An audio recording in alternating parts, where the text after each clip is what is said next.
Hey everybody, Chad with Nobody Else's Auto. Gonna check out some more cool inventory tonight, but hey, if you haven't clicked that subscribe and notification button, be sure to do that as well so you keep up with all these new videos as they're coming out, plus when we go live, and check out some things we're going on there. We do a couple lives every week, you don't want to miss those either.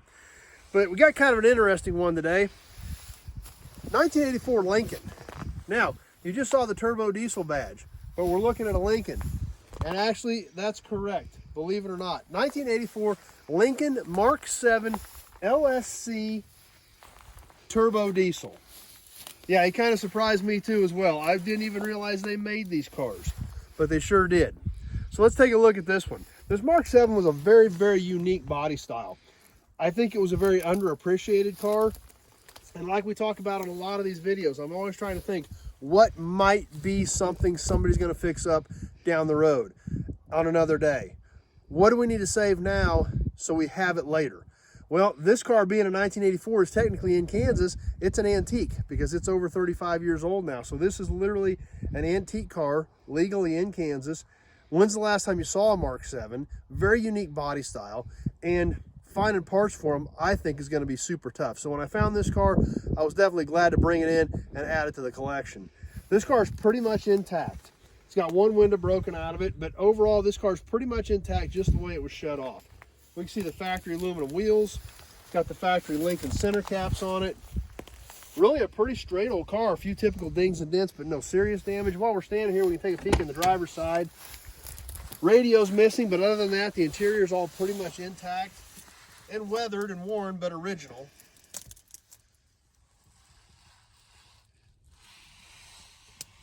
Obviously, this being more of a sports sedan, you'd have bucket seats, console, floor shift, and of course, being a Lincoln, it's loaded with all the goodies and all the options.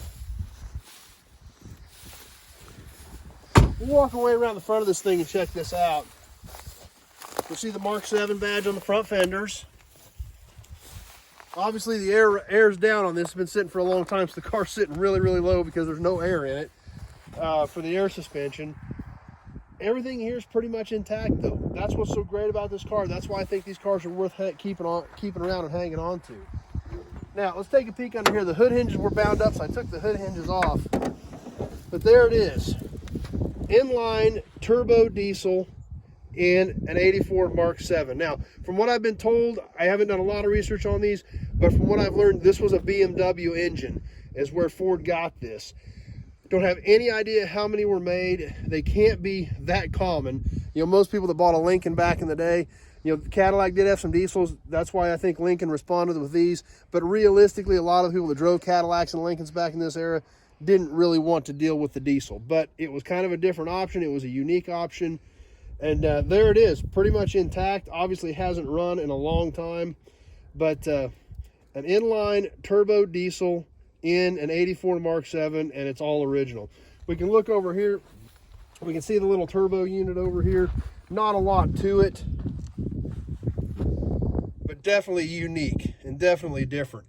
And if you look, you can kind of see the resemblance to a lot of BMW engines with this layout and the configuration in it, except this one actually has Ford stamped on it. So, like I said, I don't know a ton about these, but it is definitely unique, and it definitely caught my attention. When I bought this car, I bought this on a big load and didn't even realize that this thing was what it was, other than a Mark VII.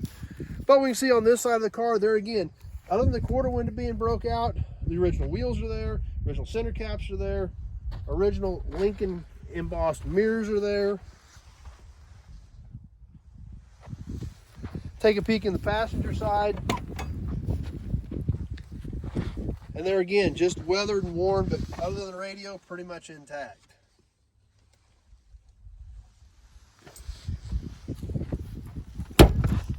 Work our way around the back. Still got the Continental Mark VII badges on it, the LSC trunk lock cover. We'll take a peek inside the trunk. And once again, Lincoln all the way, carpeting everywhere, including on the bottom side of the trunk lid. A little bit of garbage in there, but even still has the original little saver spare in it. So a really unique car. One thing that did stand out to me as well is this turbo diesel badge right here. looks very similar to, from what I remember, on the 94.5 Power Strokes when the 7.3 come out in the pickups.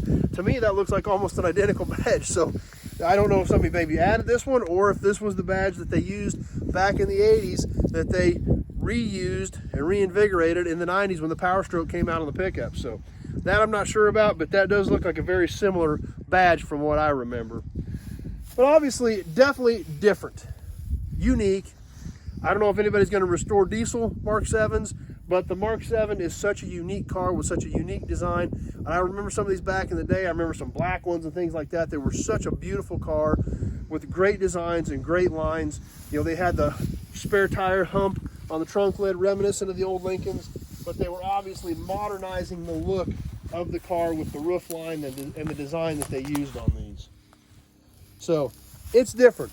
Am I wrong? I might be. I don't know. You got to gamble when you do it, when you're in this business. What might somebody want in the future? Because if this car's flat, it's never good for anything.